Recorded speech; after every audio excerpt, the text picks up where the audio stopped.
নিজের কাজ নিজে করতে আমি বরাবরই স্বাচ্ছন্দ্য বোধ করি এবং পছন্দ করি। কোনো কাজই আমার কাছে ছোট মনে হয় না। পৃথিবীতে যত ধরনের কাজ আছে প্রত্যেকটা কাজকে আমি রেসপেক্ট করি। প্রতিটা কাজের মধ্যেই শিক্ষণীয় কিছু আছে। আমি যেটা জানি না সবসময় আমি সেটা জানার চেষ্টা করি।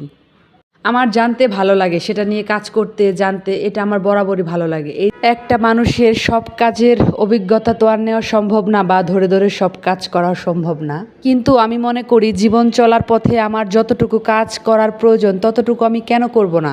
অন্যের উপরে ডিপেন্ডেবল হয়ে থাকাটা আমার একদমই পছন্দ না। জীবনের এই বেলায় এসে বুঝতে পেরেছি মায়া, মমতা, ভালোবাসা কোনো কিছুই মানুষকে আটকে রাখতে পারে না। মানুষকে আটকে রাখতে পারে কি জানেন? সেটা হচ্ছে স্বার্থ। স্বার্থ যেখানে আছে মানুষ সেখানে আটকে যায়। আমার কথাগুলো হয়তো শুনতে খারাপ লাগবে, তবে বাস্তবতা এটাই। যাই হোক, অনেক কথা বলে ফেললাম। আজকে গিয়েছিলাম মাছের বাজারে। আমি তো আসলেই ওই যে বললাম বাজার করতে খুব পছন্দ করি, নিজে হাতে বাজার করতে পছন্দ করি। আর বাজার করতে করতে আসলে আমার একটা অভিজ্ঞতা হয়ে গিয়েছে। আমাকে যদি বাজারে ছেড়ে দেন, মাছ থেকে মাংস থেকে শুরু করে সবজি থেকে শুরু করে, আমি সব কিছু ভালোটা আপনাকে একটু হলেও গ্যারান্টি দিতে পারি যে না, ভালো আমি কিনতে পারবো।